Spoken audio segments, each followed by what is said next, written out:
दर्शकवृन्द नमस्कार। कार्यक्रम स्वस्थ जीवनको आजको अर्को नयाँ श्रृङ्खलामा यहाँलाई हार्दिक स्वागत छ। कार्यक्रम स्वस्थ जीवन लिएर हामी एनटिभी प्लस, एनटिभी कोहलपुर अनि एनटिभी इटहरीबाट फरक समयमा तर दैनिक रूपमा आउने गर्छौँ। नेपाल सरकार स्वास्थ्य तथा जनसङ्ख्या मन्त्रालय, राष्ट्रिय स्वास्थ्य शिक्षा सूचना तथा सञ्चार केन्द्र र नेपाल टेलिभिजन बीचमा सहकार्य भई निर्माण एवं प्रसारण हुँदै आएको यो कार्यक्रममा हामी आम जनमानिसका स्वास्थ्य सम्बन्धी विभिन्न समस्याहरूको समाधान खोज्ने प्रयास गर्छौँ अनि सरकारी एवं गैर सरकारी स्तरबाट भइरहेका प्रयासहरूको चर्चा पनि गर्ने गर्छौँ। विशेष गरी चेतनामूलक सामग्रीहरू यहाँ प्रस्तुत हुने गर्छन्। दर्शकवृन्द, हामीले समृद्ध नेपाल सुखी नेपालीको राष्ट्रिय आकांक्षा सँगालेका छौँ। यो आकांक्षा पूरा गर्न त्यति बेला मात्रै सकिन्छ जति बेला हरेक नागरिक स्वस्थ भएको हामीले आभास गर्न सक्छौँ। त्यसैले संविधानको मौलिक हकमै स्वास्थ्य सेवालाई राखिएको छ। त्यसो भए के हरेक नेपाली नागरिकले त्यो सेवा पाइरहेका छन् त? त्यो मौलिक हक पाइरहेका छन् त? यो पनि हामी यो कार्यक्रममा खोज्ने गर्छौँ र यस्तै खालका विभिन्न स्वास्थ्य सम्बन्धी सामग्रीहरू हामी यहाँ प्रस्तुत गर्ने गर्छौँ। आउनुहोस् आजका विषयतिर लागौँ।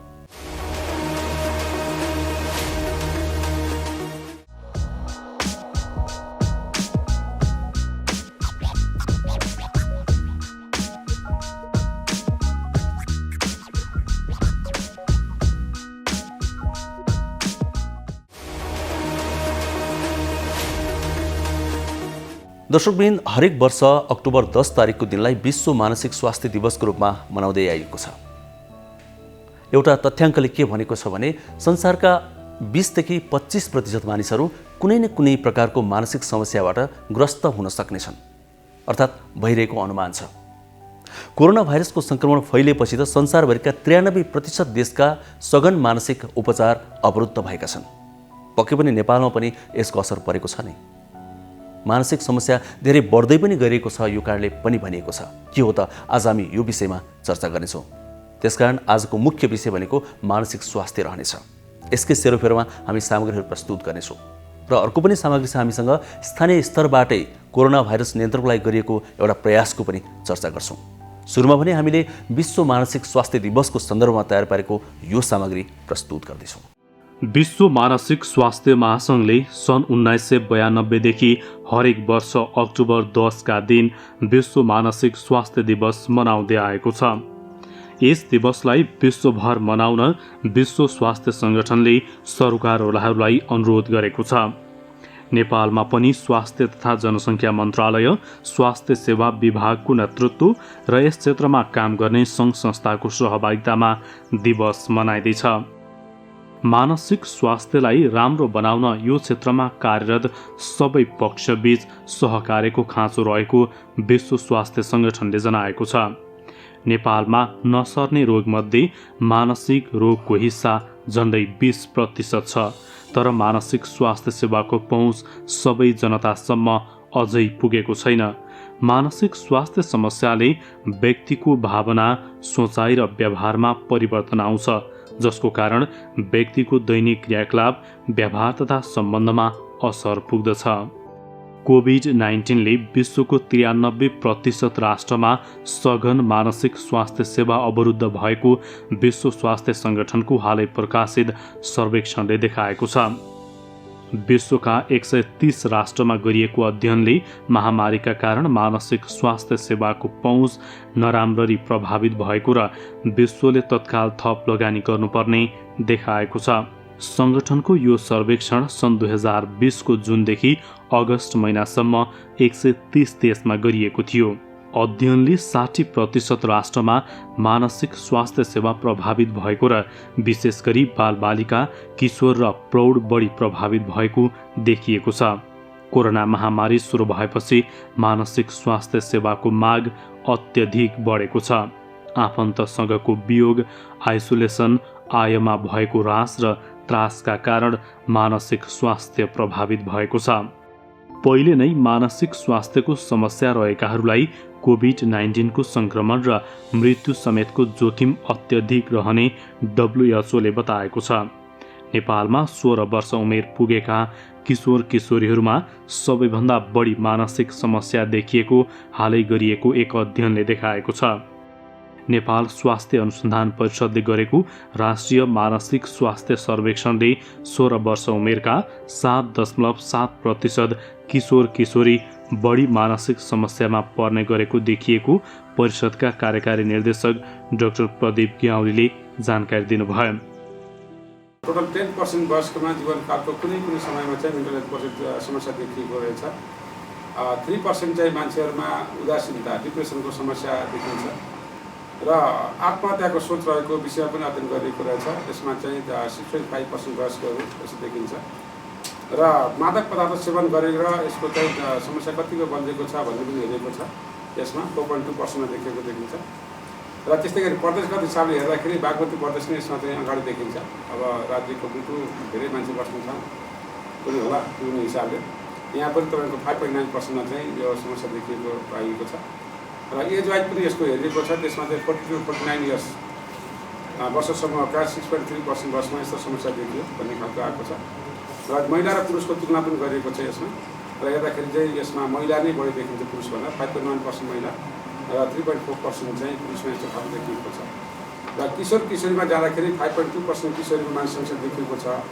म डिटेलमा भन्न चाहिनँ र एज अनुसार हेर्दाखेरि 16 वर्षको चाहिँ यङ एडोलेसेन्ट चाहिँ पपुलेसन चाहिँ यसमा चाहिँ महिलाहरू चाहिँ समस्याग्रस्त भएको देखिन्छ र यो हेर्दाखेरि चाहिँ अब यो यसको निष्कर्ष केही निस्केको देखिन्छ। यसमा मानसिक समस्या भएको छ कि छैन भन्ने कुरा छैन भन्ने खालका सोचाइ आउने भए तापनि त्यो खालको बाहिर व्यक्त गर्न सक्ने समाधान चाहिँ त्यसको चाहिँ आफै खालको हुन्छ, यसको उपचार गर्नु पर्दैन भन्ने खालको चाहिँ सोचाइ आउने मानिसहरूमा र कहाँ गएर समस्या समाधान हुन्छ भन्ने खालका जानकारी पनि नहुने जस्ता खालको देखिएको छ र मेरो समस्या यस्तो छ भन्ने खालको भन्न नसक्ने लजित हुने आफ्नो पियर ग्रुपदेखि लिएर समाजमा भन्न नसक्ने खालको पनि देखिन्छ र मान्छेलाई यो रोग आइसकेपछि बहुला आफत पागल भएको भन्ने खालको सबै खालको समस्याहरू पनि यो खालको हाम्रो स्टडीमा देखिन्छ। त्यस कारणले गर्दाखेरि यो मलाई लाग्छ नेपालकै चाहिँ तपाईँको मेन्टल हेल्थको इतिहासमा एउटा बिग प्रोजेक्ट हो र बेस्ट चाहिँ कामहरू भएको छ। नेपालमा कोभिड-19 संक्रमणबाट मुक्त भएकाहरूको शारीरिक, मानसिक र सामाजिक स्वास्थ्य स्थितिको पनि अध्ययन गरिएको छ। कोभिड-19 महामारी सुरु हुनु अघि पनि मानसिक स्वास्थ्यको क्षेत्रमा अपेक्षित लगानी नभएको भनेर WHO ले विश्व समुदायको ध्यान आकृष्ट गरेको छ। अधिकांश राष्ट्रले स्वास्थ्य क्षेत्रको कुल राष्ट्रिय बजेटको 2% भन्दा कम मानसिक स्वास्थ्यमा लगानी गरेका छन्। यो मानसिक रोग भने के भने पहिला यसलाई चाहिँ नि यसको उपचार छैन, यसको कुनै पनि एकचोटि भइसकेपछि भयो भन्ने किसिमले मान्छेलाई मानसिक रोग लागिसकेपछि पागल भयो बोलायो भन्ने अनि त्यसको उपचार नगर्ने र उपचार गर्ने ठाउँहरू पनि थिएन। अहिले विज्ञानले के भन्यो भने यो पनि अन्य रोगहरू जस्तै रोग हो, यसको उपचार हुन सक्छ, यसको कारणहरू छ, यसको उपचार छ। तर नेपालमा के भने यसको धेरै प्राथमिकता पाएको थिएन, यो प्राथमिकता परेको थिएन। हामीसँग केही मानसिक अस्पतालहरू थियो, एउटा मानसिक अस्पताल र केही ठुल्ठुला अस्पताल, केही शाखाहरू थियो, केही साइकियाट्रिस्टहरू हुनुहुन्छ भनौँ। अहिलेसम्म पनि त्यो चाहिँ नि धेरै सङ्ख्यामा छैन। त्यो भएको हुनाले यो जुन बेला म प्लानिङ चिफ थिएँ, planning international cooperation division chief थिएँ, त्यो बेला मेरो दिमागमा पनि त्यो लाग्यो र मानसिक स्वास्थ्यलाई हामीले प्राथमिकता दिनुपर्छ। त्यो भनेको एकदम अवहेलित क्षेत्र र चाहिँ कुनै पनि उपचार नपाएको क्षेत्र र धेरै पीडामा रहेको क्षेत्र भएको हुनाले त्यसको लागि हामीले केही प्राथमिकता दिनुपर्छ भन्ने हिसाबले त्यो बेला 2017मा 16कै अन्त्यमा 2वटा प्रोग्रामहरू आयो। भने 73 सालमा हामीले के गर्यौँ भने बाटोमा हिँड्ने जुन मानसिक रोगीहरू हुनुहुन्छ उहाँहरूलाई पुनर्स्थापना गर्नु पर्यो र त्यो चाहिँ बाटोमा कुनै पनि मानसिक रोगीहरू नरहोस् भनेर सरकारले प्रोग्रामै ल्याएपछि र अहिले तपाईँले बाटोमा देख्नुहुन्न। तर यो अहिले यो कोभिडको कारणले अलिअलि यता कता फेरि देखिन लागेको छ। उहाँहरू सबैलाई हामीले रिहाइभ गरिसकेका थियौँ। र अर्को चाहिँ नि अब यसको प्रस्थान बिन्दु के भन्दाखेरि नेपालमा मानसिक रोगको अवस्था के छ यसको एउटा सर्वे गर्नुपर्छ भनेर त्यो बेला हामीले 73 सालमै हामीले सुरु गऱ्यौँ। गरिसकेपछि बजेट कार्यक्रमहरू राख्यो र त्यो निरन्तर रूपमा अहिले आज त्यसको सर्वे सम्पन्न भएको छ। त्यसकारण यो देशभरिमा मानसिक रोगको अवस्था के छ भन्ने कुरा अहिले चाहिँ नि आएको छ हैन। अब यसका अरू धेरै अध्ययनहरू अझै गर्नु पर्ला हैन। जस्तो प्रदेशमा किन फरक पर्यो, फरक पर्नुका कारण हुनु के हो, कुनै उमेरमा धेरै कुनै उमेरमा थोरै, महिलाले धेरै पुरुषले थोरै, यसको कारण के हो, थुप्रै अध्ययनका विषयहरू। तर मानसिक रोगको ठुलो समस्या रहेछ, आत्महत्या गर्न चाहनेको सङ्ख्या ठुलो रहेछ, त्यो सर्वेले अहिले देखाएको छ। यसबाट हामीले के भने अब आगामी दिनमा कस्तो योजना बनाउने, कस्तो कार्यक्रम गराउने, कसरी प्राथमिकता राख्ने भन्ने कुराहरूलाई स्वास्थ्यका योजनाकारहरू अनि यसका विज्ञहरू र खास गरेर अर्थ मन्त्रालय योजना आयोग जसले पैसाहरू कार्यक्रमहरू बनाउनुहुन्छ उहाँहरूको लागि झकझगाउनुको लागि एउटा राम्रो डकुमेन्ट बनेको छ, राम्रो एउटा हामीलाई आधार भएको छ। यसको आधारले हामीले अर्थ मन्त्रालयसँग छलफल गर्न सक्छौँ, यसको आधारले हामीले राष्ट्रिय योजना आयोगसँग छलफल गर्छौँ र मानसिक रोगको लागि हामीले केही कामहरू गर्न सक्छौँ। त्यसकारण यो राम्रो सुरुवात भएको छ र यसको लागि यो सबै मेहनत गर्ने हाम्रो नेसनल हेल्थ रिसर्च काउन्सिल, स्वास्थ्य अनुसन्धान परिषदका सम्पूर्ण टिमलाई म धन्यवाद दिन चाहन्छु। किनभने अहिले एउटा अवस्था थाहा भयो होइन। योभन्दा अगाडि फेरि अर्को एउटा अवस्था के भने कोभिडले अहिले हिजोको जति मानसिक मान्छेहरू थियो अहिले फेरि थपेको छ। तपाईँले हाम्रो देशको त ठ्याप्पै अध्ययन भएको छैन।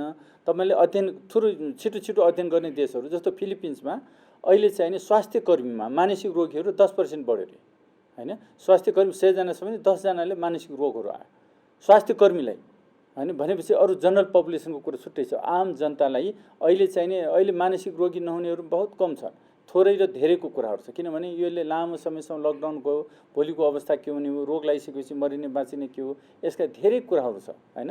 त्यसले गर्दाखेरि यसले पारेको सामाजिक आर्थिक हाम्रो चाहिँ नि व्यवहारिक समस्याहरूमा दैनिक जीवनमा पारेको असरले मानसिक स्वास्थ्यलाई असर पारेको छ। सम्माननीय प्रधानमन्त्रीज्यूले पनि यसलाई सम्बोधन गरेर विशेष कार्यक्रमहरू ल्याउनुको लागि उहाँहरूले सम्माननीय प्रधानमन्त्रीज्यूले पनि नेपालका यो विज्ञ यो मनोचिकित्सकहरू, परामर्श दिने मान्छेहरू काउन्सिलरहरूसँग परामर्श गरेर स्वास्थ्य मन्त्रालयले निर्देशन पनि प्राप्त भएको छ।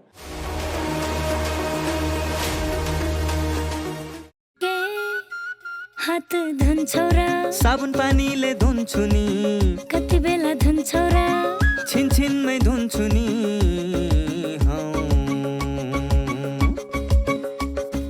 घरमा पस्दा अफिस पस्दा सधैँ धुन्छु हात, कोरोनालाई यसै गरी भगाइदिन्छु म त। घरमा पस्दा अफिस पस्दा सधैँ धुन्छु हात, कोरोनालाई यसै गरी भगाइदिन्छु म त।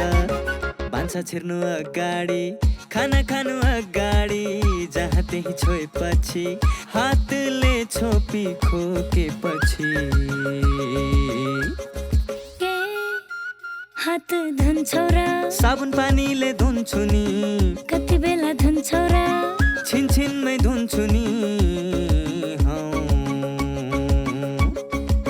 कोरोनाबाट बच्ने 3 उपायहरू: व्यक्ति बीच 2 मिटर टाढा बस्ने, घरबाट बाहिर निस्कँदा मास्क लगाउने र बेला बेलामा साबुन पानीले मिची 20 सेकेन्डसम्म हात धुने। कोरोनाबाट आफू पनि बचाउँ र अरूलाई पनि बचाउँ। दर्शकवृन्द, कार्यक्रम स्वस्थ जीवन यहाँहरूले एनटिभी प्लस, एनटिभी कोहलपुर र एनटिभी इटहरी बाहेक युट्युब मार्फत पनि हेर्न सक्नुहुन्छ। त्यसै गरी नेपाल टेलिभिजनको मोबाइल एप्लिकेसनमा पनि हेर्न सक्नुहुन्छ अनि वेबसाइटमा पनि हेर्न सक्नुहुन्छ।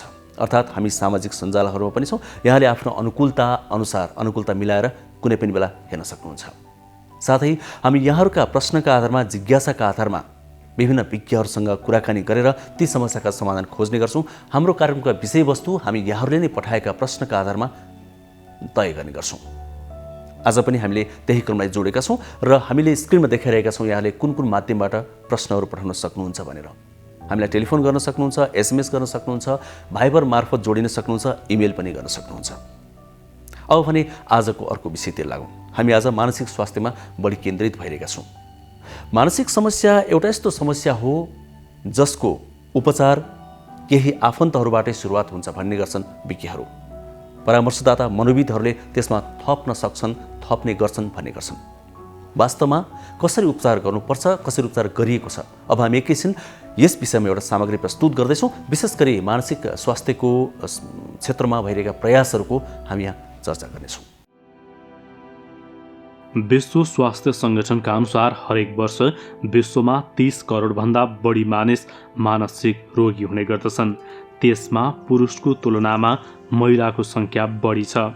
मानसिक रोगको कारणले आत्महत्या गर्नेहरू पनि छन्। मानसिक स्वास्थ्य समस्या विभिन्न कारणले हुन सक्दछ। सामाजिक, आर्थिक, राजनीतिक वातावरण, रहनसहन, साथीभाइ बीचको आपसी सम्बन्धमा आउने उतार चढाव, हार्दिकता, सुमधुरता, विश्वास र आत्मसंयमको कमीले पनि मानसिक रोगी बढेका छन्। मानसिक स्वास्थ्य समस्याको प्रमुख कारण वंशानुगत पनि हो। त्यस्तै शरीरमा न्युरोकेमिकल्समा गडबड भयो भने पनि मानसिक समस्या हुन सक्ने विशेषज्ञहरू बताउँछन्। तनावसँग सामना गर्न सक्ने क्षमताको कमीले पनि मानसिक समस्या हुन सक्छ।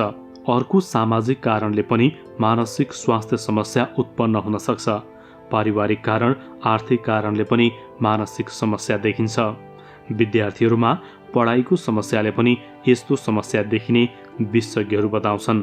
सरकारी स्तरबाट पनि मानसिक स्वास्थ्य समस्या समाधानको लागि विभिन्न प्रयासहरू भएका छन्।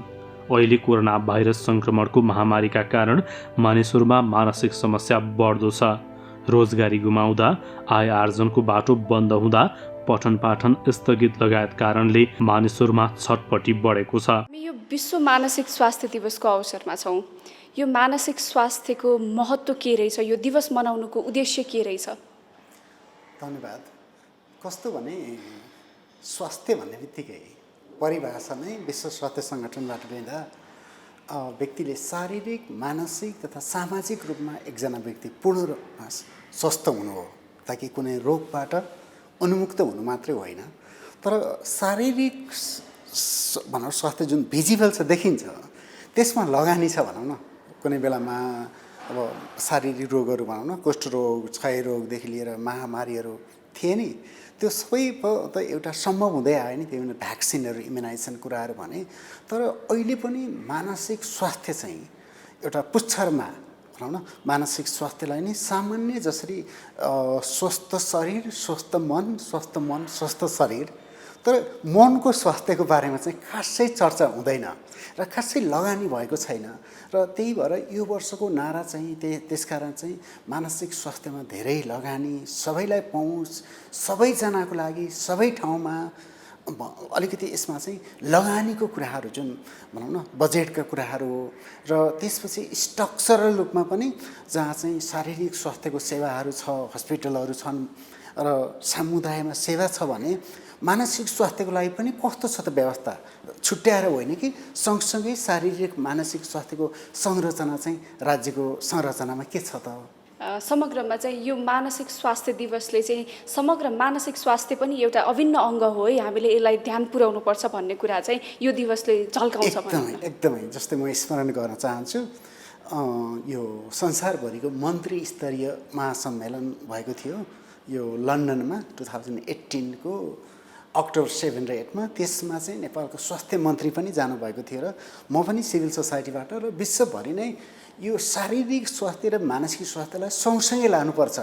र यो स्वास्थ्य क्षेत्रमा भएको असमानता छ नि, जसरी शारीरिक स्वास्थ्यमा लगानी गरिएको छ, प्राथमिकता दिएको छ, त्यसरी नै मनको स्वास्थ्यमा पनि, ताकि एउटा रोग लागिसकेर मेन्टल डिसअर्डर, डिजिज होइन कि सबैजनाको मानसिक रूपमा पनि हेल्दी हुनुपर्छ। र हामीमा तनाव व्यवस्था त्यस्तो आउँदाखेरि कसलाई भन्ने, कसरी हाम्रो मन पनि खुसी भनौँ न, कसरी एउटा शान्तिपूर्ण जीवन हुने कुराहरू, त्यो कुरा पनि स्वास्थ्यको एउटा अभिन्न अङ्ग हो, र जसमा चाहिँ अझै पनि लगानी गरिएको छैन, अझै पनि प्राथमिकता पारिएको छैन। तर अब यसलाई चाहिँ एउटा महसुस भनौँ न, रियलाइजेसन चाहिँ अब मानसिक स्वास्थ्यमा लगानी गर्नुपर्छ हरेक तवरबाट, र स्वास्थ्यमा सँगसँगै जानुपर्छ। मानसिक स्वास्थ्य शारीरिक स्वास्थ्यलाई छुट्याएर होइन कि जुन सामान्य स्वास्थ्य सेवामा मानसिक स्वास्थ्यलाई पनि एकीकृत गरेर लानुपर्ने अहिलेको दायरा, र त्यसको लागि लगानी नभइकन त केही पनि कुरा अगाडि बढ्न सक्दैन। यो वर्षको नारा भनेको चाहिँ जति धेरै मानसिक स्वास्थ्यमा लगानी त्यति धेरै पहुँच भनेर भनिएको छ। कोभिड पश्चात चाहिँ अब अलिकति यो मानसिक स्वास्थ्यलाई अलिकति सकारात्मक दृष्टिकोणले हेरेर प्राथमिकताको विषयको रूपमा राखिएको छ। लगानीको हिसाबले हेर्दाखेरि जुन यो वर्षको नारा छ, यो वर्षको नाराले जुन एउटा चाहिँ स्टेटमेन्ट दिएको छ नि, त्यो स्टेटमेन्टलाई हेर्दाखेरि चाहिँ यहाँलाई के लाग्छ, नेपालमा मानसिक स्वास्थ्यमा लगानीको अवस्था के छ? धन्यवाद। गएको 10 वर्षमा भनौँ न, मानसिक स्वास्थ्य क्षेत्रमा एउटा जनचेतना जागेको छ, र जुन हामी सन् 2008 आउँदा जुन पहिलो स्वास्थ्य क्षेत्र सुधार कार्यक्रममा 10देखि 15सम्म नै, त्यसमा पनि मानसिक स्वास्थ्यलाई चाहिँ अरू स्वास्थ्य जस्तै एउटा प्राथमिकताको विषयमा राखिएको छ।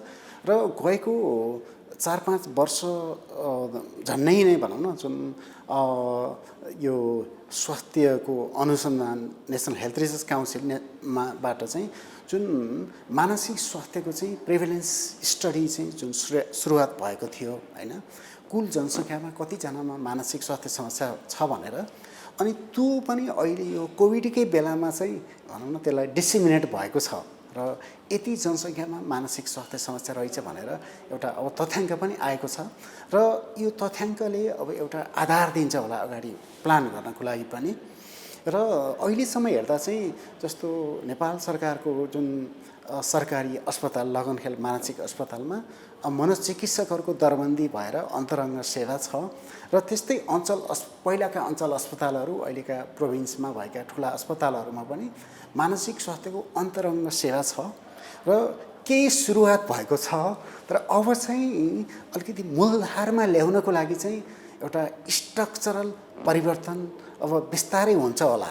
जस्तै यो 53 सालमा नेपालमाको इतिहासमा पहिलोचोटि राष्ट्रिय मानसिक स्वास्थ्य नीति आएको थियो र त्यो नीतिअनुसार भनौँ न चाहिँ सबै मानसिक स्वास्थ्य सम्बन्धी काम गर्नलाई यो मानसिक स्वास्थ्य महाशाखा राख्ने भनेर भनिएको थियो।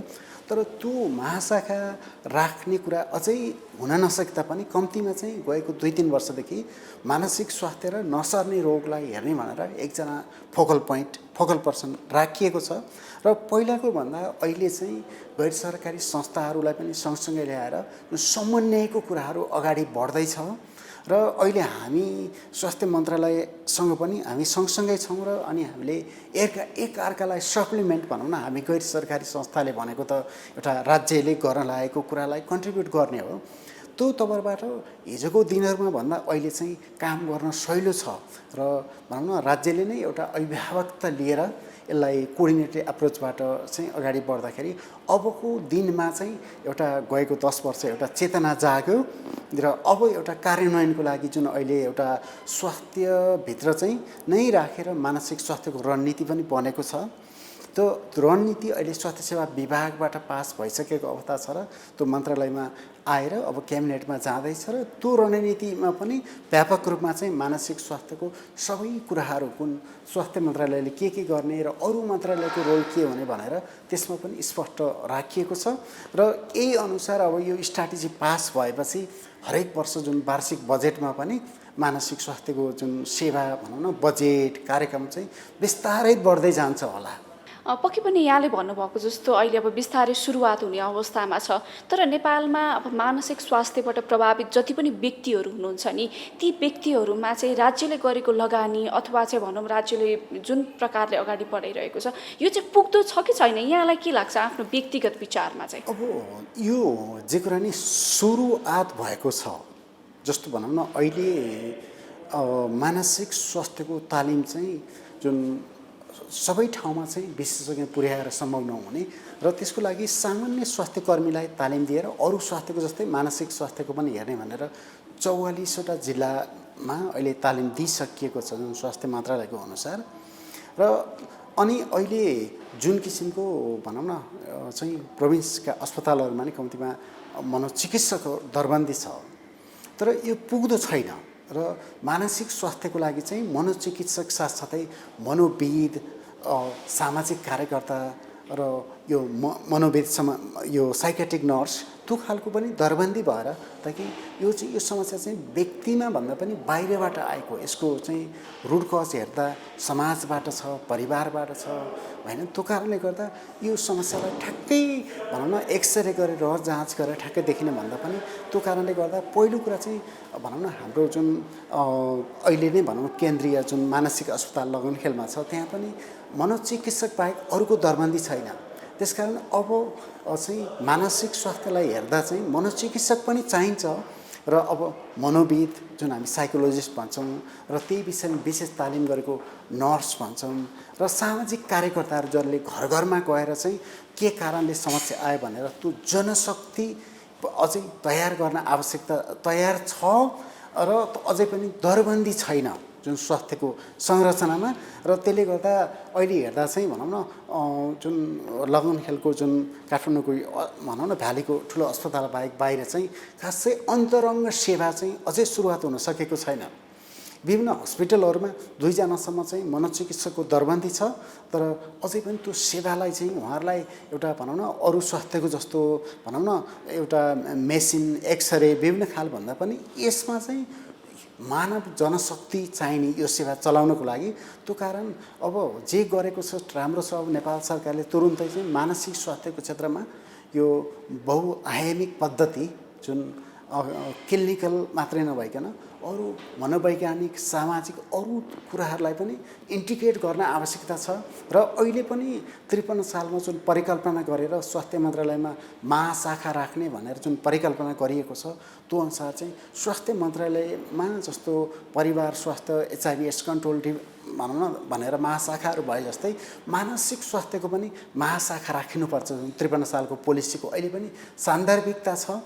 र त्यसपछि स्वास्थ्य मन्त्रालयले के गर्ने र अरू मन्त्रालयसँग जुन अहिलेको विशेष गरेर वैदेशिक रोजगारीबाट फर्किएका भनौँ ठुलो जनसङ्ख्याको लागि र इभन यो आत्महत्या रोकथामको लागि भनौँ न पोइजनलाई नियन्त्रण गर्नको लागि पेस्टिसाइडको लागि कृषि मन्त्रालय, शिक्षामा भनौँ न चाइल्ड फ्रेन्डली इन्भाइरोमेन्ट बनाउनको लागि शिक्षा मन्त्रालय र धेरैसो यो आत्महत्या गरिसकेको केसहरू चाहिँ प्रहरीले गर्नुपर्ने प्रहरीमा गृहमा। र अब यसलाई चाहिँ अब एउटा स्वास्थ्यको क्षेत्रमा के सुधार गर्ने पर्ने जुन भने मैले यहाँलाई भने बहुआयामिक जनशक्ति तयार जुन छ त्यसलाई चाहिँ दरबन्दी राखेर गराउन आवश्यकता छ। र साथसाथै स्वास्थ्य मन्त्रालयको उच्च स्तरीय मापदण्डबाट चाहिँ अरू मन्त्रालयसँग समन्वय गर्न बाँकी छ। केही सुरुवात भएको छ, सराहनीय छ, तर यसलाई एकदमै बिस्तारै अगाडि बढाउन एकदमै अपरिहार्य छ। पक्कै पनि मानसिक स्वास्थ्यको कुरा गर्दै गर्दाखेरि मानसिक स्वास्थ्यले निम्ति आउने सबैभन्दा जटिल अथवा चाहिँ एकदमै नकारात्मक अवस्था, एकदमै नराम्रो अवस्था भनेको चाहिँ मान्छेले आत्महत्या गर्न सक्ने अवस्था हो होइन। तपाईँ आफै पनि त्यो एउटा अनुभवबाट गुज्रेको मान्छे होइन। तपाईँलाई चाहिँ व्यक्तिगत रूपमा त्यो कुराहरू सम्झिँदाखेरि यो आत्महत्या गर्ने कुराहरू छन्, यो जुन आउँछ नि विचारहरू, त्यो अनुभव के रहेछ, कस्तो थियो त्यो अनुभव? जस्तो कि कस्तो रहेछ भने तपाईँ हामी सबैलाई एउटा मनोविचलन हुन्छ होइन, दुःख पर्दा जसलाई पनि दुःख लाग्छ, तर लामो समयसम्म नरमाइलो लाग्ने एक किसिमको डिप्रेसनको अवस्था हो। अनि त्यो अवस्थामा पनि व्यक्तिले सपोर्ट खोजिरहेको हुन्छ। मान्छेलाई सपोर्ट मानिसकै चाहिन्छ, कुनै पनि देवदूत आएर सेवा हुँदैन। अनि त्यो बेलामा म पनि एउटा क्राइसिस जुन भनौँ न लामो समयसम्म चाहिँ मेन्टल हेल्थ इस्यु भएर ट्रिटमेन्ट नभएर अनि ट्रिटमेन्ट भएर जुन समाजमा ब्याक हुनको लागि सङ्घर्ष गर्दै थिएँ। र त्यति बेला यो क्षण आयो कि त्यति बेलामा डार्कनेस भनौँ न, मैले जुन सपोर्ट खोज्नको लागि अथवा कसैलाई फोन गर्नको लागि मैले केही पनि देखिनँ। र त्यति बेला म त्यो दुर्घटना भनौँ न आत्महत्याको प्रयासमा गएँ। र यो जसलाई पनि हुनसक्छ र विश्वमा भनौँ न ठुला मान्छेहरूले पनि आत्महत्या गरेका छन्। र भनौँ न अझ एकजनाले आत्महत्या गर्यो भने चाहिँ अरू 20 जनाले आत्महत्या प्रयास गरिरहेका हुन्छन् भनिन्छ। र अब त्यो क्षणमा चाहिँ हाम्रो समाजको चाहिँ जुन समस्या परेको व्यक्तिलाई चाहिँ अर्थी बुद्धि सल्लाह दिने, उनीहरूका कुरा नसुन्ने, त्यो कारण हामी उनीहरूका कुरा सुनिदिएर भनौँ न मानसिक रूपमा विचलन भएका मान्छेहरूको उनीहरूको कुरा सुनिदिएर पनि यो समस्यालाई समाधान गर्न सकिन्छ। हजुर, जुन यहाँले काउन्सिलिङको कुरा गर्नुभयो नि, जसले पनि भन्छ एउटा डिप्रेसनमा भएको मान्छेलाई, दुःख परेको मान्छेलाई चाहिँ ए चिन्ता नलेऊ है भनेर चाहिँ जसले पनि भन्छ क्या, सामान्य बोलीचालीको भाषामा होइन। तर एकदम मनभित्र एकदम गहिरो दुःख परेको मान्छेलाई चाहिँ ए चिन्ता नलेऊ है भनेको भरमा चाहिँ यो समाधान हुने रहेछ कि यसमा चाहिँ कसरी अरू व्यक्तिले अप्रोच गर्दा ठिक होला? अनुभवमा चाहिँ के भने त्यस्तो समस्या परेको बेलामा चिन्ता नलेऊ, मन बलियो बनाउनुपर्छ भन्नु त्यो चाहिँ अथवा सल्लाह सुझाव दिनु चाहिँ बिख हो। कसैले पनि आफैलाई कमजोर बनाउँदैन, कसैले आफैलाई नराम्रो होस् भन्न चाहँदैन। त्यो बेलामा चाहिँ उसलाई गएर बताउनु भन्दा पनि उसको कुरा सुनिदिनुपर्छ। जुन हाम्रो सामाजिक संरचनामा चाहिँ समस्या परेको व्यक्तिलाई समस्या नपरेको मान्छेले गएर सम्झाउने परिपाटी छ नि, त्यो चाहिँ एकदमै त्यो चेन्ज हुनुपर्छ। समस्या नभएको व्यक्तिले समस्या भएका मान्छे कुरा सुनिदिनुपर्छ। र अनि यो भनौँ न यो पूर्वाग्रह नराखिकन सुनिदिने भनौँ न र न्युट्रल भएर सुनिदिने एउटा कला नै लिसनिङ, एउटा थेरापी भनौँ न, यो नै काउन्सिलिङ हो। यो अर्ती दिने सल्लाह दिने यो काउन्सिलिङ होइन, सुनिदिने, यसलाई लिसनिङ थेरापी पनि भनिन्छ। र यो खालको चाहिँ त्यो पनि पूर्वाग्रह नराखिकन र गोपनीयतालाई ग्यारेन्टी गरेर मैले एकजना काउन्सिलरसँग गएर चाहिँ मेरो पीडाका कुराहरू सबैको भने उसले मेरो व्यक्तिगत जीवनमा घटेका यस्ता घटनाहरू भने त्यसलाई बाहिर लगियो भने त फेरि अर्को समस्या आउन सक्छ। यो गोपनीयता वातावरणमा आफ्नो कुरा चाहिँ एउटा भेन्टिलेट गर्ने वातावरण पाउनु त्यो चाहिँ परामर्श हो। हजुर, भन्नुको मतलब चाहिँ जो मानसिक स्वास्थ्य अथवा अलिकति बिग्रेको कारणले अलिकति विचलित भइरहेको छ त्यो व्यक्तिहरूलाई जसले चाहिँ सम्झाउन आउनुहुन्छ अथवा चाहिँ जसले कुरा सुन्ने भनेर आउनुहुन्छ उहाँहरूले चाहिँ कुरा सुनिदिनु पर्यो, अरू थोक गर्ने भन्दा पनि सुन्न पर्यो। त्यो उहाँहरूले भनौँ न इन्टेन्सनली होइन, म बुझ्छु उहाँहरूले सम्झाउनु भएको चाहिँ त्यही व्यक्तिको लागि नै राम्रो होस् भनेर। तर ह्युमन साइकोलोजीमा चाहिँ के भने जब व्यक्तिलाई पीडा हुन्छ, भित्र छटपटी हुन्छ भने त्यति बेला अर्काले आएर चाहिँ भनौँ न एउटा ढाडस दिने भन्दा पनि सुनिदिएर ढाडस दिने, त्यसले चाहिँ भित्रको पीडा चाहिँ बाहिर निकाल्न पायो भने त्यो पीडा चाहिँ कम हुन्छ।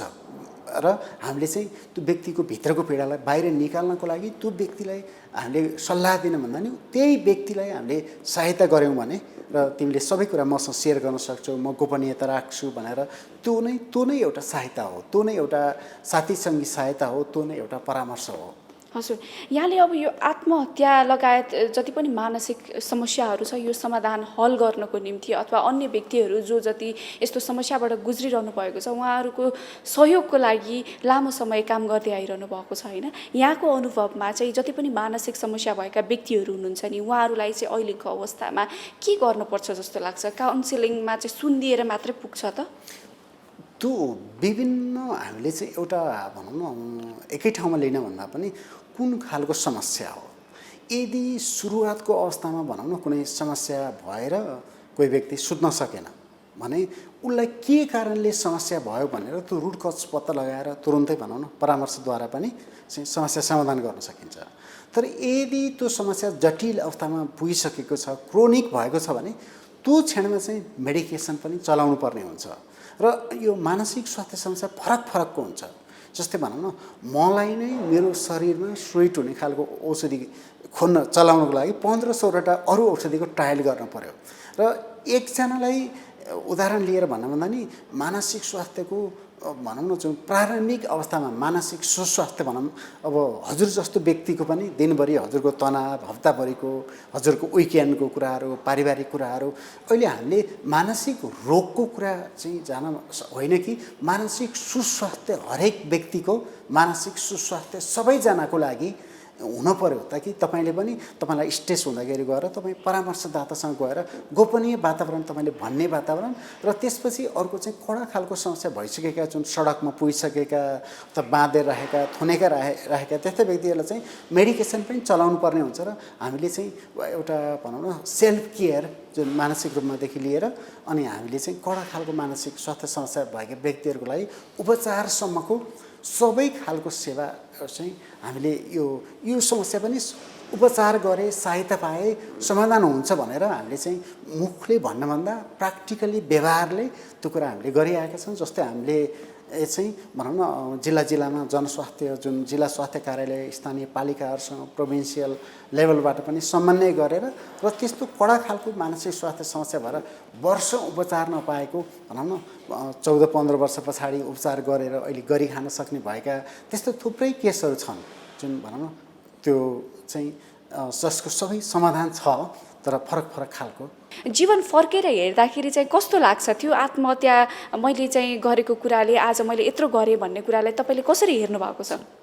जस्तो कि मैले कहिले पनि सोचेको थिएन भनौँ न यो क्षेत्रमा लाग्ने भनेर, तर त्यो आफ्नो जीवनको नेगेटिभ अतीत भनौँ न जुन पास्टले चाहिँ एउटा इनर्जी दिएको छ मलाई ताकि म त्यो समस्या भोगेको मान्छेलाई चाहिँ म एउटा क्लाइन्ट भनेर भनौँ न त्यसलाई चाहिँ अब्जेक्ट भनेर होइन कि सब्जेक्टको रूपमा ती व्यक्तिहरूमा म आफूलाई देख्छु।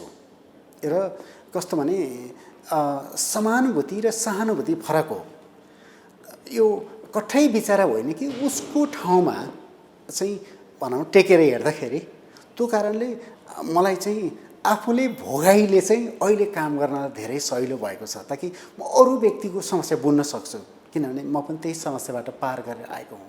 यहाँले के भन्न चाहनुहुन्छ समग्र मानिसहरू जसलाई चाहिँ अहिलेको अवस्थाले गर्दा अलिकति मानसिक समस्या डिप्रेसन लगायतका कुराहरू भइरहेको छ? नम्बर 1 हामीले आत्महत्या डिप्रेसन भन्दा नि के कारणले गराएछ त? अहिले भनौँ न आर्थिक रूपमा कति हामी चपेटामा छौँ भनौँ न। अब हामी मजदुरी गरेर दिनभरि काम गरेर ल्याएर बेलुका खानुपर्नेहरूले भनौँ न अहिले एकजना तपाईँ र म नै दुईजना चाहिँ एक्लै अर्कासँग डराउनु पर्ने भनौँ न भने अब जो रोजीरोटीको चाहिँ व्यवस्था काम घुमेको छ र जस्तै बालबालिकाहरूको चाहिँ नेपालको जस्तो देश सन्दर्भमा चाहिँ उनीहरूको भेन्टिलेट गर्ने भनेको प्यारेन्टसँग होइन एउटै उमेरका साथीसँगीसँग अनि उनीहरूले घरमा बस्न बाध्य भएका छन् आफ्ना साथीहरूसँग खेल्ने बेलामा। त्यस्तै हाम्रो देश भनेको जुन रेमिट्यान्सबाट धानिएको देश भनौँ न र श्रीमान बाहिर विदेशमा बसेर अनि श्रीमानले कमाएर धेरै अधिकांश छ र यहाँ चाहिँ बालबच्चाहरू चाहिँ पढ्ने र श्रीमती काठमाडौँमा बस्ने भनौँ कति हो महिलाहरू पनि छन् इजरायल जस्ता देशहरूमा भने। अनि अहिले त मुख्य कुरा आर्थिक कुराले नै असर पारेको छ र अर्को कुरा यो विश्वव्यापी रूपमा नै मानसिक स्वास्थ्य राम्रो गराउनको लागि र आत्महत्या रोकथामको लागि पनि के भने यो to be connected people to people जुन जब हामीले आइसोलेसनको अवस्था हुन्छ सपोर्ट सिस्टमहरू हुँदैन तब चाहिँ त्यसको लागि आत्महत्या रोकथाम गर्नको लागि पनि हामी इन्गेज गराउने हुने एकअर्कासँग र एक्लै नबस्ने फोनबाट होला जुमबाट होला भाइबर कसरी होला सम्पर्कमा रहने। त्यो कारणले गर्दा मूल जरो चाहिँ आर्थिक रूपमा हामी धेरै सङ्कटमा परेका छौँ जसले चाहिँ घरका मूल्यहरू र त्यसले भनौँ न घरको परिवारमा अब श्रीमानलाई परेको छ भने श्रीमान परिहाल्छ र बालबालिकाहरूको जुन आइसोलेसनले उनीहरूको खेल्ने उमेरमा त्यो किसिमले र वैदेशिक रोजगारीहरूबाट जुन जागिर छुटेर थुप्रै व्यक्तिहरू आउनु बाध्य हुनुभएको छ। यी सबै कारणले गर्दा अझ अब यो कोभिडको यो बढ्दै जाँदाखेरि चाहिँ महामारीले चाहिँ अब अर्को ठुलो रूप लिन सक्छ र यसको लागि चाहिँ भनौँ न हरेक व्यक्तिलाई डिस्ट्रेस हुँदाखेरि चाहिँ सेयर गर्ने वातावरण भेन्टिलेट गर्ने वातावरण र सरकारले पनि आर्थिक खालका प्याकेजहरू जीविकोपार्जनको लागि अथवा भनौँ न बाँच्नको लागि चाहिँ दैनिक भत्ताको व्यवस्था भनौँ न छँदै छैन। केही पनि आम्दानी छैन भने खाना त पऱ्यो बाँच्नको लागि त ह्यान्ड टु माउथ चाहियो। अब आर्थिकतिर चाहिँ जोड्न आवश्यकता छ।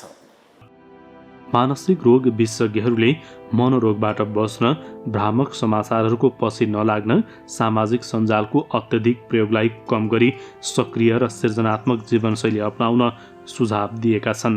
दिनमा हरेक जसो समय निराशा नरमाइलोपन असहजपनको महसुस गरेको हुनुपर्छ जसमा सिग्निफिकेन्ट कारण हुँदैन।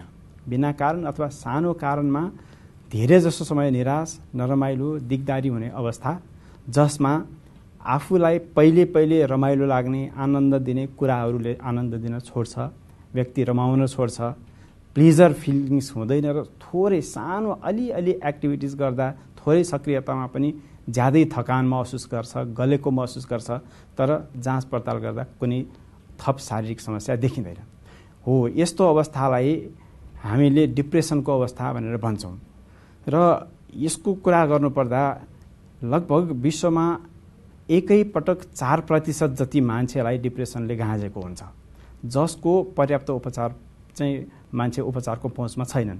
हाम्रो नेपालको परिप्रेक्ष्यमा भन्ने हो भने पनि धेरै जसो मनोरोगीहरू त्यसमा पनि डिप्रेसनको रोग चाहिँ उपचारबाट रोगीहरू वञ्चित हुनुहुन्छ। यसको कारणहरू छ।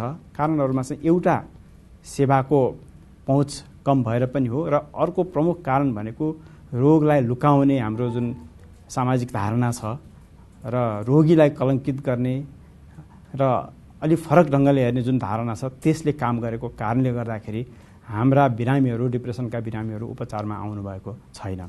मन जित्ने तरिकाहरू गर्ने जस्तै कि आफ्नो मनका कुराहरू सबै कुरा आफ्नो साथीभाइ आफ्नो दाजुभाइ आफ्नो इष्टमित्रहरू जसलाई सबै कुराहरू पोख्न सक्यो भने त्यसले पनि आफूलाई अलिकति मन हलुका हुन्छ र यो सबै कुरालाई मन हलुका गर्ने तरिकाहरू अरूकोमा के गर्न सकिन्छ भने चाहिँ आफ्नो योग अभ्यासहरू गर्ने, आफूलाई कुनै कुरामा व्यस्त राख्ने, घर व्यवहारकै कुराहरूमा आफूलाई चाहिँ के कुरामा आफूलाई सन्तुष्टि हुन्छ त्यो कुरामा आफूलाई चाहिँ ध्यान दिने र आफूलाई कसैलाई चाहिँ पढ्नमा इन्ट्रेस्ट लाग्छ, कसैलाई चाहिँ खाना बनाउनमा इन्ट्रेस्ट लाग्छ, कसैलाई कुनै खेलकुदमा इन्ट्रेस्ट लाग्छ, जसले गर्दाखेरि आफू एउटै कुरामा घोरिएर बस्नुपर्ने अवस्था चाहिँ आउँदैन र आफूमा एउटा आत्मविश्वास चाहिँ जाग्ने हुन्छ। यो सबै कुरा हुने नै कारण आत्मविश्वासको कमी हुने कारणले गर्दाखेरि पनि यस्तो हुने हो। त्यसैले गर्दाखेरि यो एन्जाइटी रिलेटेड डिसअर्डरमा प्रायः जस्तो यस्तो समस्याहरू आउँछन्। यो साधारण रूपमा त्यतिकै रूपमा पनि गइ नै हाल्छ र यदि इनकेस भएन त्यसै किसिमको बराबर यस्तै खालको समस्याहरू आइरहेको अवस्थामा मानसिक रोग विशेषज्ञ कहाँ गएर उपचार गराउन सक्यो भने त्यसले धेरै राम्रो गर्छ। उपचारको विधिमा केही औषधिहरू खुवाएर पनि राम्रो हुनसक्छ र साथसाथै उसलाई परामर्शहरू दिने हामी CBT भन्छौँ, कग्निटिभ बिहेभियर थेरापी या त चाहिँ बिहेभियर थेरापीहरू त्यसरी प्रोभाइड गरेर उसलाई चाहिँ राम्रोसँग निको पनि हुनसक्छ। यदि हामीहरूमा कसैले पनि आफूलाई जिन्दगी अन्त्य गर्ने खालका सोचहरू आएको छ, विचार आएको छ वा कसैले योजना बनाउनु भएको छ वा प्रयास गर्नुभएको छ भने यो साधारण अवस्था होइन। यस भनेको मानसिक स्वास्थ्य समस्याको उपज हो। यसका लागि हामीले समयमै आवश्यक सेवा लिनुपर्ने हुन्छ। अहिलेको समयमा हामीले विभिन्न खालका क्राइसिस हेल्पलाइनहरू पनि सञ्चालनमा रहेका छन्। विशेष गरी त्रिभुवन विश्वविद्यालय मनोचिकित्सा विभागले अहिले हालसालै एउटा सुसाइड हटलाइन सञ्चालनमा ल्याएको छ। 1660012166 तथा नेपाल मानसिक अस्पताल पाटन मेन्टल हस्पिटलबाट पनि 1166 यो 4 डिजिटको एउटा हटलाइन सर्भिसलाई चाहिँ हिजोबाट सञ्चालनमा ल्याइएको छ। यदि कुनै पनि व्यक्तिलाई यस्तो खालको सोचहरू आएको छ, विचार योजना वा प्रयास आएको छ भने उहाँले अहिले चाहिँ आफैले घरमै बसेर पनि निष्क्रिय रूपमा यस्ता खालका हेल्पलाइनहरूबाट चाहिँ सहयोग लिन सक्नुहुन्छ।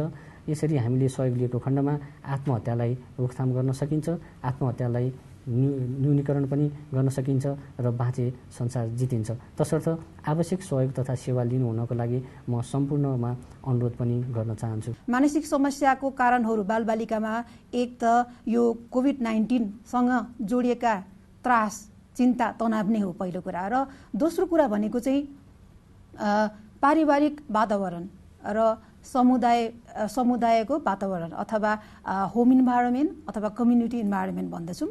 त्यसमा चाहिँ किनकि अहिले विद्यालयहरू सबै बन्द भएको अवस्था छ, त्यसले गर्दाखेरि अधिकांश बालबालिकाहरू चाहिँ आफ्नो अधिकांश समय चाहिँ आफ्नो घर परिवार तथा समुदायमा बिताइरहेका हुन्छन्। त्यसैले घर परिवारमा भएका र घर परिवारमा भएको त्यस्तै गरी र समुदायमा भएका चिजहरूले चाहिँ बालबालिकाहरूको मानसिक स्वास्थ्यमा असर पारिरहेको हुन्छ। किनकि बालबालिकाले प्रत्यक्ष रूपमा आफ्ना अभिभावकहरूलाई पिर भएका, आत्तिरहेका देखिरहेका हुन्छन्। त्यस्तै समुदायमा घटेका घटनाहरू जस्तै हिंसा, लान्छना, भेदभावहरू देखिरहेका हुन्छन् र त्यस्तै गरेर समुदायमा भएको अथवा घरभित्र भएको जस्तै सुनेका समाचारहरू कोरोना सङ्क्रमित अथवा मृत्यु भएका कुराहरूले पनि असर पारिरहेको हुन्छ। र अब यसमा अभिभावकमा भएको चिन्ता, पीरहरू के हुन् भन्दाखेरि यसमा चाहिँ एक त कोभिड-19 रिलेटेड चिन्ता नै हो भने अर्को चाहिँ यो लकडाउनले निम्ताएका समस्याहरू हुन्। जस्तै जागिर गुमाउनु, व्यवसायमा कमी आउनु, घरेलु हिंसा बढ्नु अथवा लागु पदार्थ दुर्व्यसनमा चाहिँ को शिकार हुनु, यी कुराहरूले चाहिँ बालबालिकाहरूको स्वास्थ्यमा चाहिँ मानसिक स्वास्थ्यमा असर पुर्याइरहेछन्। अब यी त स्वास्थ्यमा समस्या देखा परेका लक्षण कारणहरू भए। त्यस्तै गरेर बालबालिकाहरूको मानसिक स्वास्थ्यमा समस्याहरू भएका कसरी थाहा पाउने त? लक्षणहरू के हुन् भन्दाखेरि चाहिँ साधारणतया बुझ्दाखेरि 3 किसिमले देखा पर्छन्। एक त हामीले इमोसनल सिम्पटम्स भन्छौँ अथवा भावनात्मक लक्षणहरू, दोस्रो शारीरिक लक्षणहरू अथवा फिजिकल सिम्पटम्स, तेस्रोमा बिहेभियर सिम्पटम्स अथवा आनी बानीमा परिवर्तन भन्दछौँ। र नम्बर 1 मा जुन अघि मैले भने इमोसनल सिम्पटम्स अथवा भावनात्मक लक्षणहरूमा जस्तै बच्चाहरू धेरै तर्सिने, आत्तिने, डराउने, उदास भएर बस्ने, चिन्तित देखिने यी लक्षणहरू हुन्। र त्यस्तै शारीरिक लक्षणहरूमा टाउको दुख्ने, पेट दुख्ने, त्यस्तै गरेर शरीरको कुनै अङ्गहरू दुखेको कुराहरू गर्ने, त्यस्तै गरेर मुर्छा पर्ने, सास फेर्नु गाह्रो हुने अथवा शरीरको अङ्गहरू अथवा शरीर कमजोर भएर गएको जस्तोको लक्षणहरू चाहिँ देखा पर्न सक्छ। र यसमा चाहिँ अभिभावकले के बुझ्नु एकदमै जरुरी छ भने बच्चाहरू अथवा बालबालिकाहरूमा चाहिँ प्रायः जसो यो तनावहरू भएको बेलामा चाहिँ उनीहरूले चाहिँ इमोसनल सिम्टम्स भन्दा पनि बढी फिजिकल सिम्टम्स अथवा शारीरिक समस्याहरू लिएर चाहिँ प्रस्तुत गरिरहेको हुन्छ। त्यही भएको हुनाले कुनै पनि बच्चाले अथवा बालबालिकाले मलाई टाउको दुख्यो, पेट दुख्यो भन्यो भने शारीरिक स्वास्थ्यलाई त ध्यान दिनै पर्यो, त्यो बाहेक मानसिक समस्या त होइन भनेर एकचोटि हामीले ध्यान दिनै पर्छ। र त्यस्तै गरेर आयो अर्को भनेको बिहेभियर सिम्टम्स अथवा आनी बानीमा परिवर्तन, जस्तै एकदमै रिसाउने, रिसाएर लडीबडी गर्ने, ओछ्यानमा पिसाब फेरिदिने, त्यस्तै गरेर अटेरी हुने, जिद्दी गर्ने, भनेका नमान्ने, र अर्को चाहिँ भनेका दुर्व्यसनमा पर्ने, लागु पदार्थको सेवनहरूमा लाग्ने, त्यस्तै गरेर आफूलाई हानि नोक्सानी पुर्याउने कामहरू पनि हुनसक्छ। हामी सबैलाई थाहा छ कि मेडिकल साइन्सले अहिले प्रगति गरेसँगै हाम्रो औषध आयु पनि बढेको छ। सो हाम्रो लन्जिभिटी जुन छ त्यो पहिलाभन्दा केही वर्षले बढेको छ। त्यो सँगसँगै हाम्रो उमेर बढे सँगसँगै हाम्रो जुन एउटा यो रोग प्रतिरोधात्मक क्षमता हुन्छ त्यसमा कमी आउँछ। हामी शारीरिक रूपले, मानसिक रूपले केही न केही हाम्रो युवा अवस्थाभन्दा अलिकति हामी कमजोर हुन्छौँ। यो कमजोर भइसकेपछि चाहिँ हामीलाई शारीरिक रोग र सँगसँगै मानसिक रोग पनि लाग्न सक्ने सम्भावना बढेर जान्छ। अब यो महामारीको बेलामा यसै पनि सबैलाई एउटा अन्यलको माहौल छ, सबैलाई एउटा डर छ, त्रास छ, के हुने हो भनेर हामीलाई एउटा सर्टेन छैनौँ हामी के हुन्छ भनेर। अब जुन हाम्रो यो ज्येष्ठ नागरिक वर्ग हुनुहुन्छ, उमेर अलिकति बढिसकेको 60-65 वर्षभन्दा माथिको मान्छेहरू जुन हुनुहुन्छ, उहाँहरूलाई चाहिँ के पनि थाहा हुन्छ भने हामीलाई चाहिँ सङ्क्रमण हुने सम्भावना बढी छ। हामी एकदम संवेदनशील, अति नै संवेदनशील हामी वर्ग हो भनेर पनि थाहा हुन्छ र हामी यो इन्फेक्सनको लागि भलनरेबल छौँ भनेर पनि थाहा हुन्छ। त्यो थाहा भएपछि उहाँहरूको मनमा जुन एउटा डर हुन्छ, त्रास हुन्छ, त्यो बढ्छ। अब डर त्रासको हामीले कुरा गर्दाखेरि चाहिँ नि के कुराको डर, के कुराको त्रास भनेर कुरा गर्दाखेरि एउटा चाहिँ अब भनौँ न आफ्नो ज्यानको नै अब हामीलाई इन्फेक्सन होला, अब इन्फेक्सन भएर म मरुला भन्ने एउटा डर हुन्छ भने अर्को सँगसँगै चाहिँ नि मेरो नजिकको मान्छे इन्फेक्सन लागेर मैले गुमाउनु पर्ने हो कि भनेर पनि एउटा त्रास हुन्छ। अब त्यो सँगसँगै अर्को त्रास चाहिँ नि अब कहिलेकाहीँ हामीले यो कोभिडको महामारीमा इन्फेक्सनमा के देखेको छौँ भने धेरै जसो चाहिँ नि हामीलाई लक्षण नभइकन पनि हामी इन्फेक्सन लिएर हामीसँग इन्फेक्सन हुन्छ। सो उहाँले एउटा अर्को डर पनि के हुन्छ भने मेरो ममा लक्षण नआएर तर म त्यो रोग लिएर अरूलाई सार्न सक्छु कि, मेरो नजिकको मान्छेलाई सार्न सक्छु कि भन्ने पनि एउटा डर हुन्छ। यो डरले चाहिँ नि उहाँहरूको चिन्ता बढाउँछ र उहाँहरूको मानसिक रूपमा उहाँहरूलाई असर गर्छ। त्यसले गर्दाखेरि चाहिँ के पनि देखिन्छ भने चाहिँ नि अब आफ्नो स्याहार सुसार राम्रोसँग नगर्ने, अब होस् त नि अब यस्तै हो, अब औषधि पनि नखाने, जुन नर्मल पहिलादेखि सधैँ खाइरहेको औषधिहरू हुन्छ त्यो औषधिहरू पनि नखाने, आफ्नो सेल्फ केयर नगर्ने, त्यस्तो पनि देखिन्छ। अब यो चिन्ता, यो डर, यो त्रास बढ्दै गएपछि चाहिँ नि यसले एउटा रोगको रूप लिन्छ। अब सामान्यता देखिने रोगहरूमा चाहिँ नि अब पहिला लक्षणहरूको हिसाबमा लक्षणहरू आउँछ, त्यो लक्षण बढ्दै गयो भने चाहिँ रोग हुन्छ। धेरै जसो देखिने लक्षणहरूमा चाहिँ निन्द्रा नलाग्ने, खान मन नलाग्ने, चिन्ता हुने, डर लाग्ने, यतिकै मुटु ढुकढुक भएको जस्तो हुने, अनि त्यसपछि यो लक्षणहरू भइराख्यो भने चाहिँ नि पछि गएर चाहिँ डिप्रेसन, एङ्जाइटी जस्तो जटिल रोगहरू पनि हुन सक्छ उहाँहरूमा। कोरोना महामारीले बालबालिका तथा ज्येष्ठ नागरिकहरूमा मानसिक रोगको समस्या बढ्दै गएको विशेषज्ञहरूको भनाइ छ।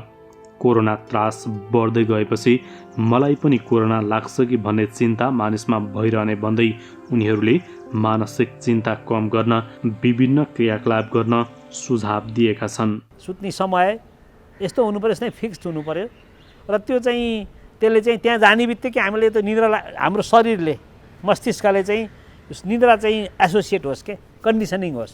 त्यसैले अहिले स्लिप हाइजिनका कुराहरू मेन्टेन गर्नु पऱ्यो होइन। अनि हामी धेरै जस्तो चाहिँ ओछ्यानमा बसेर काम गर्ने बानी हुन्छ, त्यो गर्नु भएन। अनि खानपिनमा पनि अलि उत्तेजना ल्याउने, अब दिमागलाई अलिकति चलायमान राखिरहने चिजहरू चाहिँ मध्याह्नपछि चाहिँ सेवन गर्नु भएन।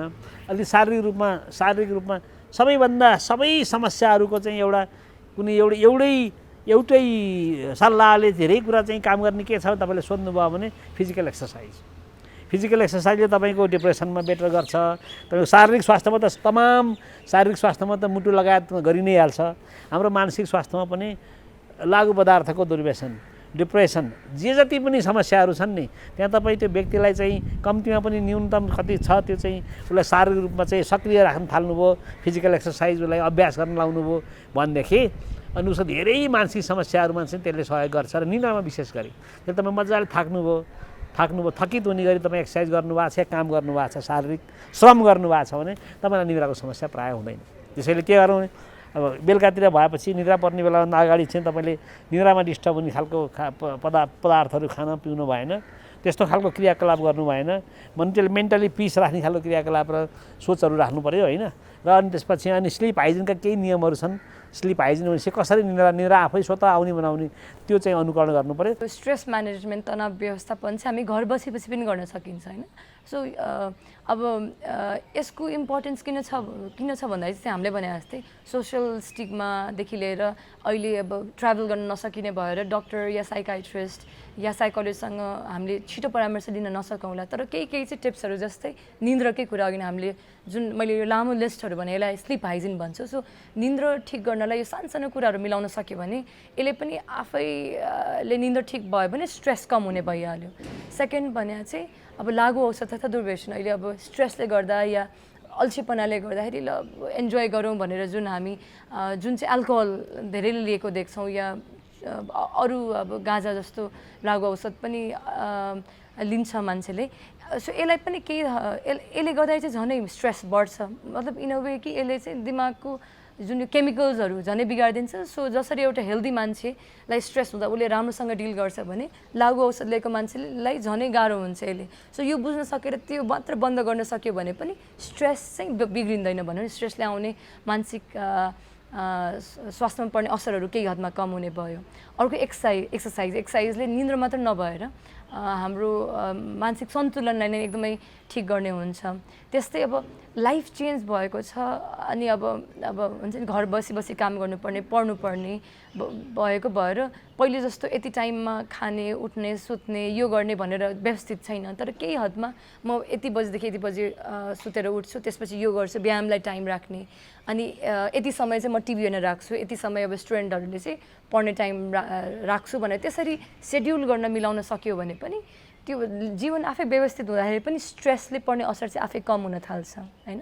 अनि त्यस्तै कुरा गर्ने हुन्छ नि, अब लेट्स टक भनेर एकदमै हामी कमनली भनिरहन्छौँ, किनभने कुरा गर्ने भेन्टिङ मेथड त्यो आफैले पनि स्ट्रेसलाई चाहिँ केही हदमा एकदमै कम गर्छ। मन नलागेको अब डाउटहरू होला, अब अहिले समय परिस्थिति मिलिरहेको छैन, धेरैलाई सामाजिक आर्थिक समस्याहरू भइरहेछ। सो आफ्नो मन मिल्ने मान्छेसँग कुरा गर्न सकियो, सेयर गर्यो भने पनि त्यसले धेरै हदमा चाहिँ अर्को मान्छेको पर्सपेक्टिभले पनि मान्छेको भ्यू चेन्ज भइदिन्छ, स्ट्रेस कम महसुस हुन्छ होइन।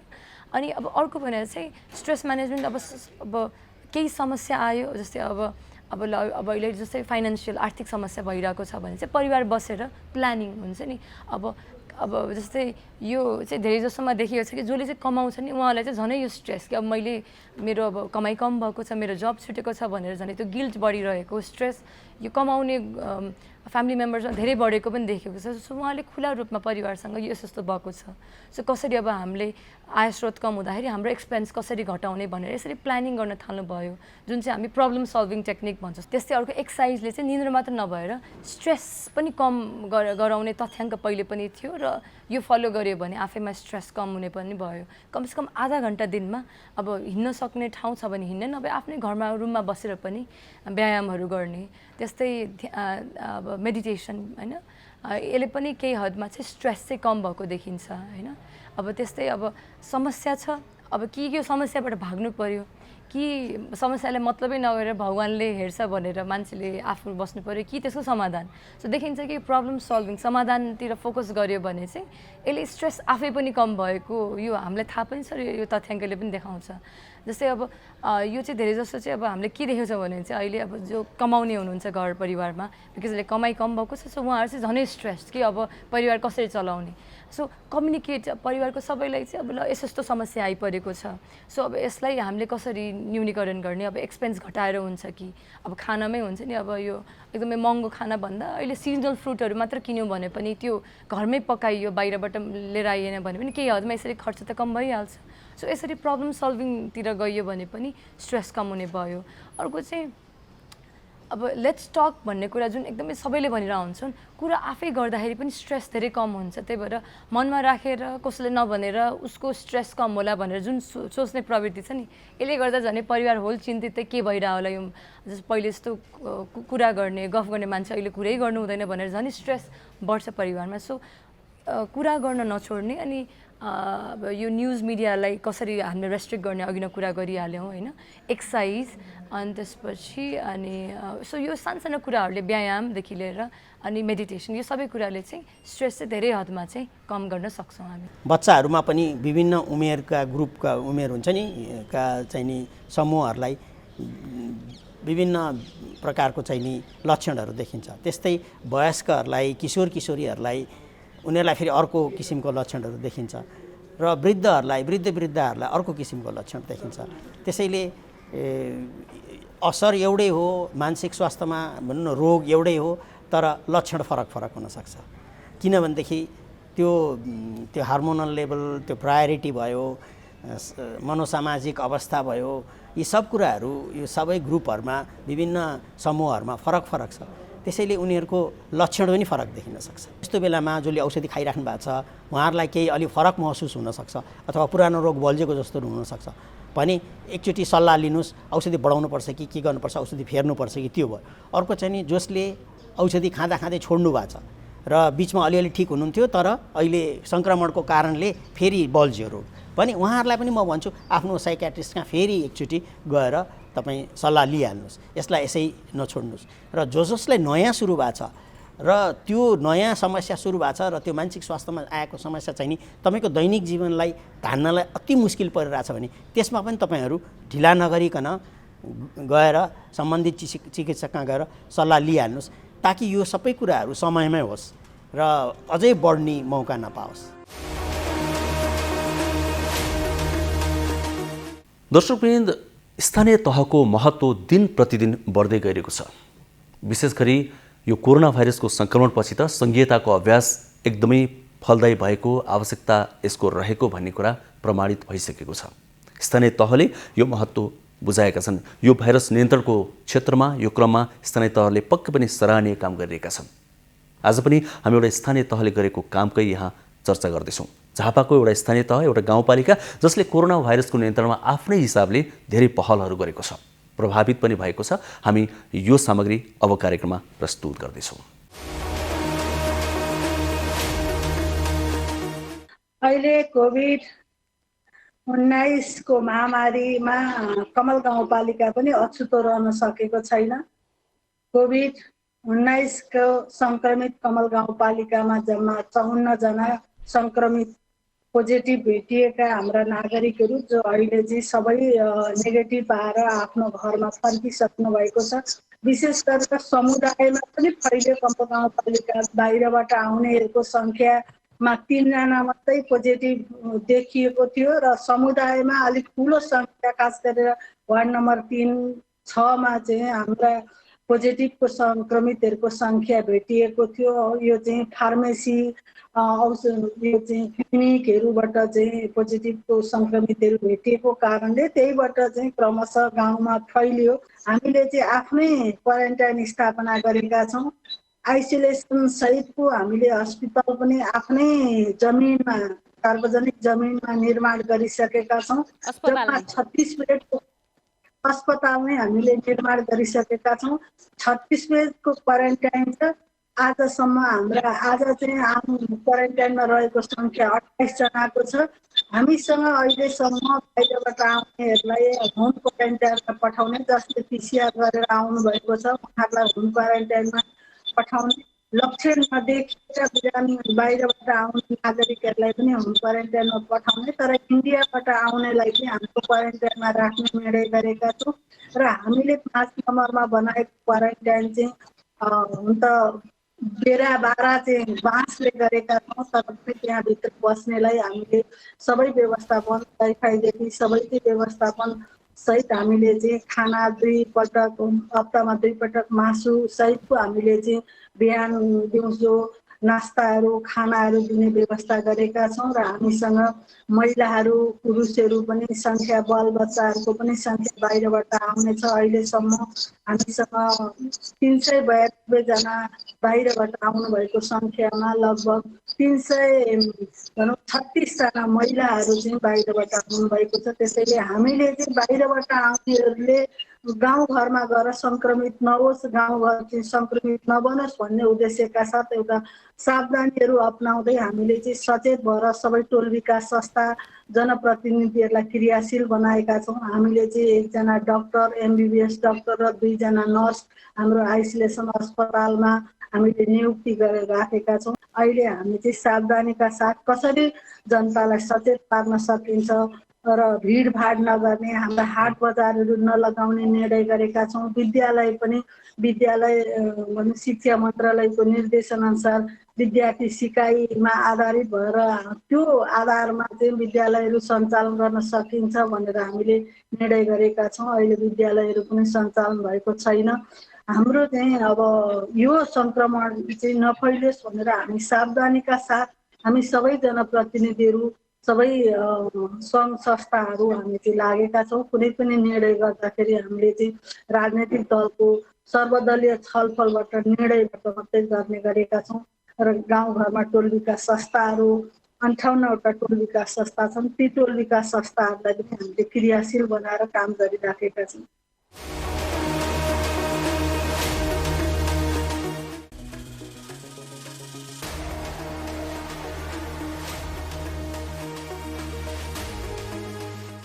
कार्यक्रम स्वस्थ जीवन हरेक दिन NTV प्लसबाट बिहान 7 बजेदेखि 8 बजेसम्म र पुनः साँझ 5 देखि 6 बजेसम्म NTV कोहलपुरबाट दिउँसो 1 देखि 2 बजेसम्म र NTV इटहरीबाट दिउँसो 2 देखि 3 बजेसम्म प्रसारण हुने गरेको छ।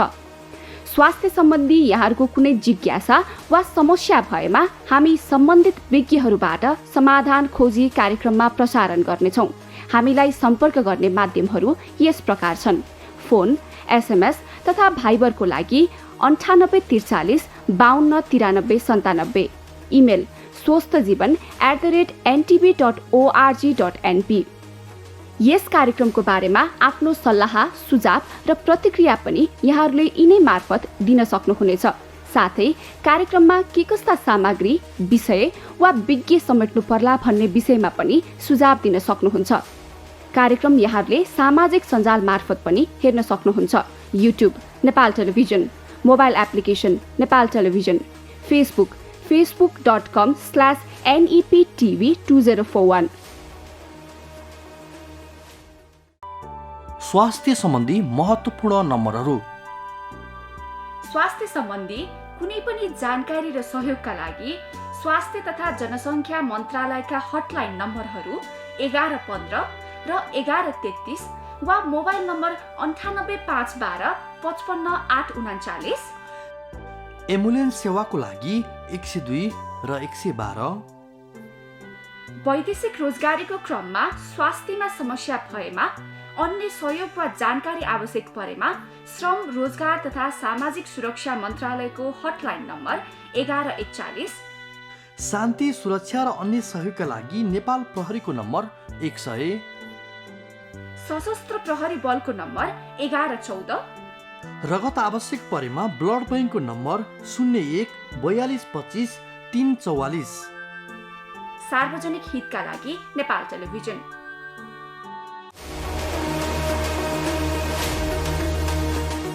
आजको कार्यक्रममा हामीले विशेष गरी मानसिक स्वास्थ्य सम्बन्धी, मानसिक रोग सम्बन्धी प्रसङ्गहरू बढी उठायौँ। हामी जाने बेला फेरि पनि यहाँलाई आग्रह गर्छौँ कि रोगलाई सानो सम्झेर कहिले पनि हेलचेक्राइ नगरौँ। मानसिक समस्या चाहिँ झन् यस्तो समस्या हो कि जुन थाहै नपाइकन हाम्रो शरीरभित्र पसिसकेको हुनसक्छ, हामीलाई त्यसले आक्रमण गरिसकेको हुनसक्छ। रोग लाग्ला जस्तो भएको छ भने पनि आफ्नो नजिकको मान्छेलाई सेयर गर्न नबिर्सौँ, अप्ठ्यारो नमानौँ, स्वास्थ्य कर्मीलाई भेट्न नछोडौँ, अप्ठ्यारो नमानौँ। हामी यहाँबाट हार्दिक आग्रह गर्छौँ। यदि कुनै पनि जिज्ञासा छन् भने हामी यहाँबाट पनि प्रस्तुत गर्ने नै छौँ। यहाँहरूले प्रश्नहरू पठाउँदा या जिज्ञासा पठाउँदा आफ्नो नाम नभन्न पनि सक्नुहुन्छ। हामी त्यो गोप्यतालाई कायमी राख्नेछौँ। भोलि फेरि आउँछौँ। आजलाई सबैजना बिदा माग्छौँ। हस् त, नमस्ते।